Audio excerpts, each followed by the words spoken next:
आप देख रहे हैं इंडिया न्यूज, आपके साथ मैं हूं शुभ्रा सुमन और मेरे साथ हैं जन की बात के फाउंडर प्रदीप भंडारी। लगातार एग्जिट पोल पर हम बने हुए हैं। जी हां, पश्चिम बंगाल में 2 तारीख को किसकी सरकार बनने जा रही है, ये सवाल आपके जहन में भी है, क्योंकि पूरे इलेक्शन कवरेज में पार्टियों ने अपनी ताकत झोंकी है, खासतौर से बीजेपी और टीएमसी ने। और इसीलिए हम मुद्दों पर बात कर रहे हैं, हम एक एक कंस्टिट्यूएंसी की बात कर रहे हैं कि वहां पर क्या स्थिति है और वहां पर जनता के मन में क्या चल रहा है, कौन से मुद्दों ने काम किया है। सबसे महत्वपूर्ण कोरोना का जो मसला है, कोरोना महामारी से ये देश जूझ रहा है, लोगों को इलाज नहीं मिल रहा है, अस्पतालों की स्थिति खराब है। क्या इस मसले का असर भी इन चुनाव परिणामों में दिखाई देगा, ये भी हम समझने की कोशिश कर रहे हैं। लगातार खास मेहमान हमारे साथ जुड़े हुए हैं और एग्जिट पोल का पिटारा भी एक एक करके हम खोल रहे हैं। प्रदीप हमारे साथ जुड़े हुए। लेकिन प्रदीप, एक सवाल आपसे है जरा, क्योंकि कुछ देर पहले हम डिस्कशंस कर रहे थे और इस चर्चा में एक बात सामने आई। एक पैनलिस्ट ने क्लेम किया है बाकायदा कि अगर आप जो एग्जिट पोल के नतीजे दिखा रहे हैं, बीजेपी को जितनी सीटें दे रहे हैं, अगर वो सही साबित होते हैं तो राजनीति छोड़ देंगे।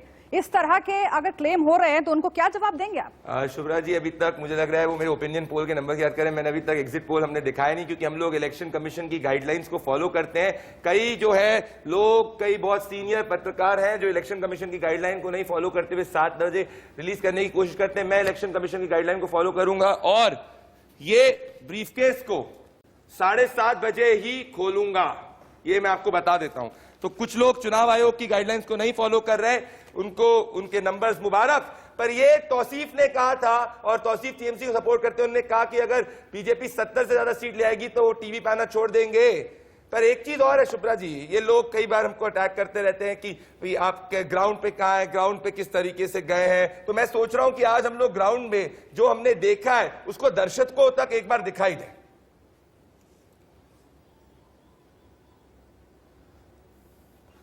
तो आप देख सकते हैं कि ये जो फोटो, एक सेकेंड, ये देखिए नंदीग्राम से फोटो है। और दोस्तों, हम इकलौते हैं जो यहाँ पे क्रॉस बता रहे हैं कि हम जमीन पे गए थे। हम ये कहना चाहते हैं कि कोई भी दूसरे लोग जो देश का इस पे रोकना चाहते, आंकड़ा प्रोजेक्ट कर रहे हैं, वो क्या जमीन पे अपनी जमीन पर किए हुए काम को दिखा सकते हैं। हम यहाँ पे दिखा सकते हैं कि हमने जमीन पे गए हुए। ये देखिए, आप रोकना चाहता हूं इस पे, ये लेफ्ट में, ये देखिए आप किस तरीके से पीछे फ्लैग्स हैं। बंगाल के अंदर दोस्तों फ्लैग ट्री का फंडा रहता है। हर पार्टी अपने दबदबे को बढ़ाने के लिए जो फ्लैग्स हैं उसको लगाती है। तो हमने देखा किस तरीके से राइट में आप देख सकते हैं हाजोता आसाम में, पीछे देखिए ये भवानीपुर की कॉन्स्टिट्यूएंसी है और ये भवानीपुर से ममता बनर्जी के करीबी जो है वो शोभनदेव चट्टोपाध्याय वो लड़ रहे हैं। और यहाँ पे आप देखिए ये सिलीगुड़ी है, सिलीगुड़ी के अंदर लेफ्ट का गढ़। और यहाँ देखिए कैसे कई लोग पहली बार, उनको छापा वोटिंग नहीं और सच की वोटिंग भी, तो कितना एक्साइटमेंट है। यहाँ पे आप देख सकते हैं यूथ जो है वो काफी भारी मात्रा में वोट करने निकले और वो एक्साइटमेंट मैंने कहीं और बाकी राज्यों में नहीं देखा है। और ये देखिए जो महिलाएं हैं, ग्रामीण महिलाएं बंगाल के अंदर बहुत बड़ा डिसिसिव फैक्टर होगी और वो अपने परिवार के साथ में घूर रही है। तो महिलाओं का जो यहाँ पे ट्रेंड होता है वो फैमिली वोटिंग की तरफ ज्यादा होता है rather than very individualistic voting. और ये जो फ्लैग ट्री आपको पीछे दिखा रहे हैं, ये सिंगूर का है, जहां से ममता बनर्जी जो है, ममता बनर्जी की गढ़ कही जाती है। और वहां से बच्चाराम मन्ना जो है वो लड़ रहे हैं रविंद्रनाथ कॉमरेड से, जो पहले टीएमसी में हुआ करते थे। तो ये बहुत इंपॉर्टेंट कॉन्स्टिट्यूएंसी, इसके भी नतीजे हम बताएंगे। और ये महिला, ये आप देखिए मेरे साथ में, ये जो है अगेन ये ट्राइबल है, तो ट्राइबल वोट एसटी और एससी सीट्स जो है वो किस तरफ जाएगी वो बहुत इंपॉर्टेंट होगा। दोस्तों, ये तस्वीरें मैं इसलिए बता रहा हूं क्योंकि इलेक्शंस जो होता है वो सिर्फ अक्कड़ बक्कड़ बम पे वो नहीं हो सकता है, उसको आपको जाकर जमीन पे लोग को समझना पड़ता है। और हम वोटर का आदर करते हैं। और ये लेफ्ट में बंगाल, राइट में असम है। हमारी पूरी टीम ने मेहनत करी है ग्राउंड पे और इसी को हम दिखाना चाह रहे हैं कि we are as transparent as we can get and this is what we will be showing you। हम जो आपको दिखाएंगे वो जमीन पर आपको दिखाएंगे। वॉल पेंटिंग जो है वो बंगाल का बहुत बड़ा और बहुत इंपॉर्टेंट कल्चर है। तो शुभ्रा जी, ये कोई नहीं दिखाएगा, शुभ्रा जी ये कोई नहीं दिखा सकता। प्रेम जी, भाई ये नंबर सही आए गलत आए, चलिए वो चीज ठीक है, आगे की बात है। पर जब जमीन पे काम होता है, वोटर की इज्जत होनी चाहिए और वोटर जिस तरीके से सोचता है उसको पहचानना किसी भी व्यक्ति का पहला दायित्व है। कहा प्रदीप जी कि आपने लगातार ट्वीट्स के जरिए, सोशल मीडिया के जरिए पूरे कैंपेन को जो कि आपने किया इलेक्शन कवरेज के दौरान उसको समय समय पर लाते रहे हैं। और हमने देखा है कि जो साहस कोविड से लड़ते हुए मतदाता दिखा रहे थे, आप भी दिखा रहे थे। और इस वजह से जितना महत्व मतदाताओं का है उतना ही महत्व इस एग्जिट पोल और प्री पोल्स का भी है जो आपने किए हैं। तो ये निश्चित रूप से सैल्यूट करने वाली बात है। और मैं आप आपके प्रयास की मैं सराहना ऋषि करता हूं। जी, बिल्कुल मैं ऋषि जी आप पे आने वाला हूँ। ऋषि जी और शुभेंदु आप पे, विश्वजीत जी आप पे एक भी बार अभी तक मैं विश्वजीत जी हमारे साथ अगर जुड़ रहे हैं, विश्वजीत जी अगर आपको मेरी आवाज आ रही है तो विश्वजीत जी मैं आपसे बात करना चाहता हूं केरला की, क्योंकि केरला जो है, केरला के अंदर सीधे सीधे लड़ाई लेफ्ट और यूडीएफ के बीच में है।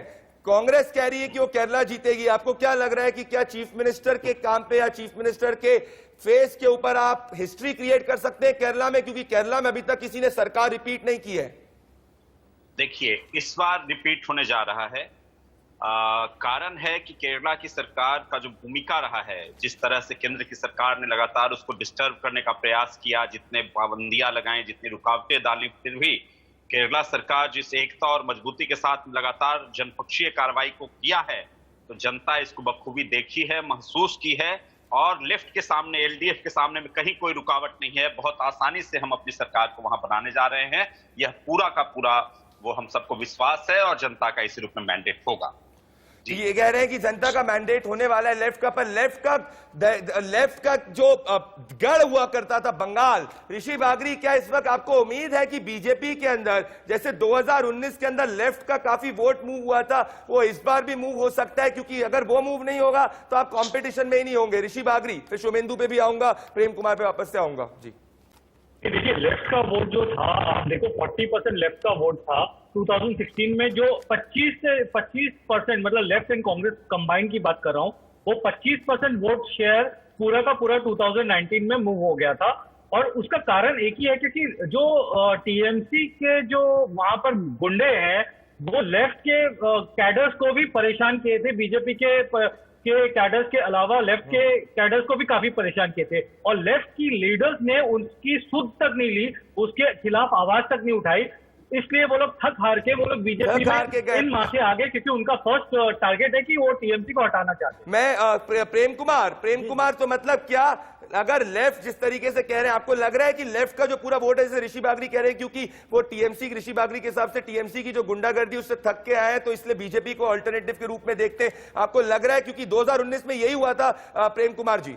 देखिए, एंटी इनकम्बेंसी है, इसमें कोई दो मत नहीं, लेकिन जो सेंट्रल गवर्नमेंट की एंटी इनकम्बेंसी है, सेंट्रल गवर्नमेंट की जो लेफ्ट का वोट मूव होगा कि नहीं होगा? देखते हुए पश्चिम बंगाल की जनता कतई ऐसा तो नहीं आपको लग रहा है? मेरा सवाल है, लेफ्ट को वोट मिलेगा, लेफ्ट का वोट बीजेपी को शिफ्ट होगा आपके हिसाब से कि नहीं होगा? नहीं, बिल्कुल नहीं होगा। और नहीं मैं होगा। फिगर बता रहा हूं, आप थोड़ी देर पहले फिगर मांग रहे थे। हाँ। मैं कह रहा हूं 3 सीटें थी बीजेपी की, 90 और जोड़ लीजिए, 93 सीट्स बीजेपी की, इससे ज्यादा नहीं आने अच्छा, वाली। फिर आप भी टीवी छोड़ देंगे?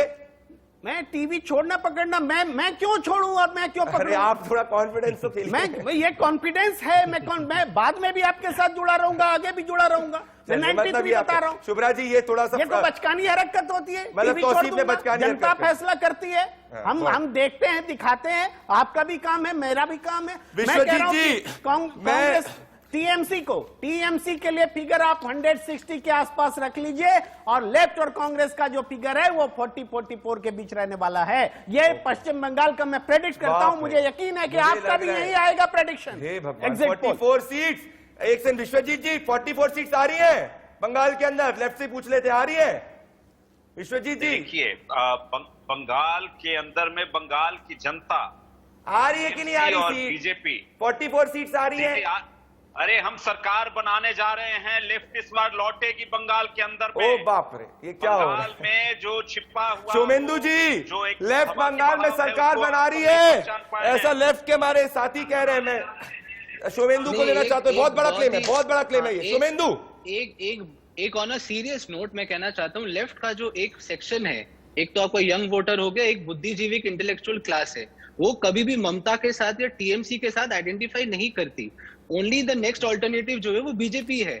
इंडस्ट्रियलाइजेशन जो नहीं हुआ, यूथ जो बाहर जाता है स्टेट के, लेफ्ट तो एक ऑप्शन ही नहीं है। So the only option left is BJP. तो लेफ्ट का जो वोट है, जो वोटिंग बेस है, वो बीजेपी को आएगा ही आएगा। लेफ्ट की जब वापस आने की बात है, अभी तो कोई चांस ही नहीं है। क्या पता उनके पास एक भी सीट आए, या 2 सीट आए बहुत ही मुश्किल है, बट नेक्स्ट टू इम्पॉसिबल है। इम्पॉसिबल, लेफ्ट के लोग बोल रहे हैं कि हम बीजेपी को इस बार शुभेंदु, जिससे कि हम आगे जाके 26 में हम वो सपना देख रहे हैं कि 26 में वो अच्छा, लौट के आएंगे। बंगाल की जनता ने पूरे देश की सरकार को देखा है और इसलिए बीजेपी की जो संभावना जो लोग अपना पीठ थपथपा रहे हैं वो काफी मुगालते में है। पॉलिटिकल वायलेंस है, लेफ्ट की राजनीति ही पॉलिटिकल वायलेंस है। मैं सोच रहा हूँ अपनाया है। का सवाल मैं ये सोच रहा हूँ, पिछले 10 वर्षों में मैं देख सोच लिया रहा गया, हूँ, क्या किया 10 वर्षों में। बिल्कुल, मैं सोच रहा हूँ कि इस बक्से को ना शुभ्रा जी इस बक्से को खोल दूं, पर मैं क्या करूं?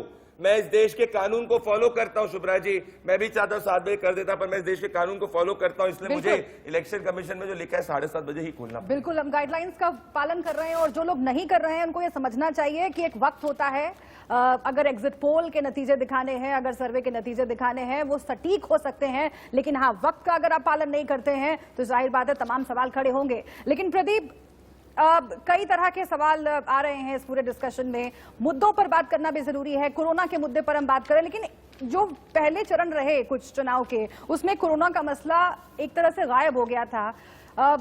हम देख रहे थे कि अपीजमेंट पॉलिटिक्स हो रही थी, हम देख रहे थे बहुत ज्यादा कोशिश हुई ध्रुवीकरण की। क्या वाकई विकास का मसला, एंटी इनकम्बेंसी का मसला पीछे छूट गया है? क्योंकि एंटी इनकम्बेंसी ममता बनर्जी के खिलाफ भी काम करता हुआ 10 साल का देखा गया, केंद्र सरकार के खिलाफ जो बीजेपी केंद्र सरकार में है उसके खिलाफ भी एंटी इनकम्बेंसी का मसला। तो किसको कितने पॉइंट्स वहां पर मिलते हुए दिख रहे हैं?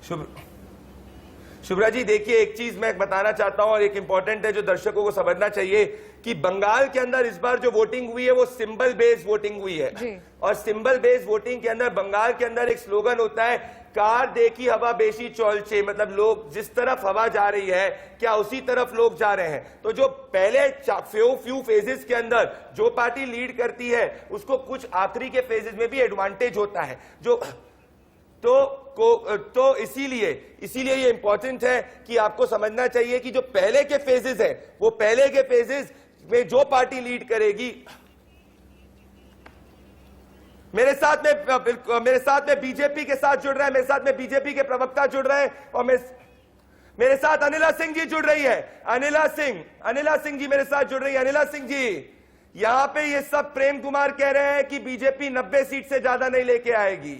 यहां पे तौसीफ जो टीएमसी के, उन्होंने कहा कि वो छोड़ देंगे टेलीविजन में डिबेट करना अगर बीजेपी 60-70 सीट से ज्यादा लेके नहीं आए। अगर ऐसा होगा अनिला जी तो फिर तो खेला शेष हो गया, खेला होबे हो गया, माफी चाह रहा हूं, खेला होबे हो गया और आपका खेला शेष हो गया।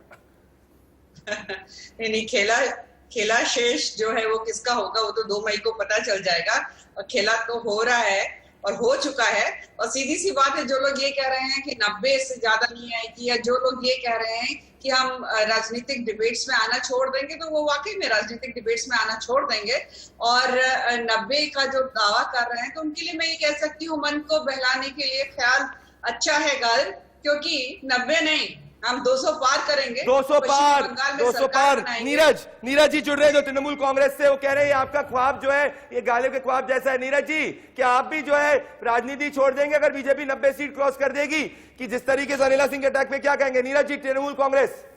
प्रदीप भाई, राजनीति का काम जो डबल इंजन की सरकार चलाने वाले लोग हैं, अमित शाह को छोड़ना चाहिए। तो झारखंड से नीरज जी और अनिला जी के बीच में डिबेट, बोलिए नीरज जी। झारखंड में जब डबल इंजन की सरकार, झारखंड में भविष्यवाणी किए थे, जो कि देश के भविष्यवक्ता हो चुके हैं अमित शाह जी, वहां पे चले गए। आपने देखा कि मध्य प्रदेश में चले गए, आप देखा छत्तीसगढ़ में चले गए, कर्नाटक चले गए, गुजरात की स्थिति देखिए, दिल्ली में चले गए। ऐसे भविष्यवक्ताओं को राजनीति करने का अधिकार नहीं है। अनिला जी, यूथ है, हम तो एक यूथ हैं और इस यूथ को मतलब भारत की राजनीति के गर्त में फेंकना चाहते हैं, इन झूठों के बीच में ले आकर। भाई साहब, राजनीति वहां पर होती है, युवाओं की उदासीनता और सज्जन उदासीनता के परिणाम है कि देश आज इन झूठों के नेतृत्व में चल रहा है। आज पहली बात तो देश जूझ रहा है। बोलिए अनिला जी, बोलिए। नहीं, इनको ये समझने की जरूरत है साहब, वोटिंग हो चुकी है, चिल्लाने से कोई फायदा नहीं है, वोटिंग खत्म हो चुकी है। जिसको वोट डालना है वो डाल चुका है। और जिस तरीके से वोटिंग वहां पर हुई है, लोग जो है कोरोना के डर से भी बाहर निकल कर वोट डाल रहे हैं। तो सीधी सी बात है कि उन्होंने मन बना, अरे क्यों इतना परेशान हो रहे हैं? वो तो बोलूंगा ही। आप अपनी हालत देखिए। मेरे को एक मैसेज आया दोस्तों, अनिला जी और नीरज जी, अनिला जी और नीरज जी, कई बार सोच रहे हैं कि भैया क्या फोन पे, मुझे एक मैसेज आया है, मुझे लोग कह रहे हैं कि भाई प्रदीप जी नंबर रिलीज कर दीजिए, नंबर रिलीज कर दीजिए, हम नंबर का इंतजार कर रहे हैं, नंबर का इंतजार कर रहे हैं, नंबर का इंतजार कर रहे हैं। दोस्तों, आने वाले कुछ ही मिनटों में, इनफैक्ट टाइम जो है वो 30 सेकंड का समय बचा हुआ है और हम 30 सेकंड के अंदर नंबर रिलीज करना चालू करेंगे। तो मैं आपको यह बताना चाहता हूं कि हम अब नंबर को रिलीज करेंगे और इसमें सिर्फ हम लोग बड़े नंबर की बात नहीं करेंगे, क्योंकि अब पेपर्स जो है इस ब्रीफकेस से बाहर आ चुके हैं, मेरे पास पेपर है। इसीलिए बड़ी खबर यही है दोस्तों, कि सबसे बड़ी खबर यही है कि केरला, तमिलनाडु और असम में के और बंगाल के और पुडुचेरी के हम नंबर थोड़ी देर के अंदर रिलीज करने वाले हैं। नंबर आने वाले हैं, आप बने रहिए, क्योंकि अब ये जो पेपर्स हैं वो मेरे पास है। मतलब प्रेम कुमार जी। फाइनल मैं कह रहा हूं आपसे, फाइनल आपसे पूछना चाहता हूं कि आपको क्या लग रहा है कि बंगाल के अंदर बीजेपी की सरकार बनेगी कि टीएमसी की? आपने बोल वैसे दे ही दिया, टीएमसी बनेगी। आएगी तो दीदी ही आएगी दीदी, आएगी तो दीदी ही, ये मैं साफ साफ कह रहा हूं और आप देख लीजिएगा, इसके अलावा कोई रिजल्ट नहीं होने वाला है। ऋषि बागरी ये कर रहे हैं यहाँ पे, मेरे को नंबर कॉल कर रहे हैं। ऋषि बागरी है मेरे साथ, कांग्रेस के भी प्रवक्ता जुड़ रहे हैं। ऋषि बागरी ये सब यहाँ क्लेम कर रहे हैं स्टूडियो के अंदर कि आएगी तो दीदी ही। ऋषि बागरी क्या लग रहा है अब आपको? ये तो कह रहे हैं कि आएगी तो दीदी ही, आएगी तो दीदी ही। ऋषि बागरी, दीदी का खुद का पता नहीं है, हो सकता है नंदीग्राम से हार रही है, जिस हिसाब से वो बिहेव कर रही थी उनका। अरे हो सकता है, थोड़ा दमखम से बोलिए, दमखम से बोलिए। एक टांग पर पश्चिम बंगाल जीत रही है, 3 घंटा वो बूथ में बैठी, 2 टांग पर वो बता चुकी है क्या करने वाली है। खुद हार रही है दीदी। अगर नंदीग्राम में हार रही है तो दीदी कैसे आ सकती है, दीदी की पार्टी? आप मेरे को एक चीज बताइए, शुभेंदु का बॉडी लैंग्वेज देखिए, दीदी का बॉडी लैंग्वेज देखिए, जमीन आसमान का डिफरेंस। आएगी तो दीदी ही, बॉडी लैंग्वेज देखिए, आप किसी और की बात को आएगी तो दीदी ही, कर दिए। प्लीज ले जाइए, प्लीज ले जाइए। हारेगा तो मोदी ही। दोस्तों आप देख सकते हैं कि बॉडी लैंग्वेज की इनने बात करी है, बॉडी लैंग्वेज की बात करी है। मैं पूछना चाहता हूं कि क्या समय हो चुका है? ये बॉडी लैंग्वेज की बात हो रही है, इधर बोल रहे आएगी दीदी, क्या नहीं? अभी भी समय बचा हुआ है, अभी भी समय बचा हुआ है, समय बचा हुआ है। पर सोमेंदु, ऋषि बागरी, प्रेम कुमार, अनिला सिंह, आप सब मेरे साथ, विश्वजीत जी, आप सब के सब मेरे साथ में बने रहिए, क्योंकि कुछ ही समय के अंदर वापस से मैं ब्रेक से लौट रहा हूं, उसके बाद अनइंटरप्टेड मैं आपको बताने वाला हूं कि किसकी बनेगी बंगाल में सरकार, तमिलनाडु के अंदर, असम के अंदर, पुडुचेरी के अंदर, क्योंकि इलेक्शन कमीशन की गाइडलाइन जो कहती है 7:30। तो तुरंत ब्रेक से लौट रहे हैं, उसके बाद ब्रेक के बाद नंबर्स।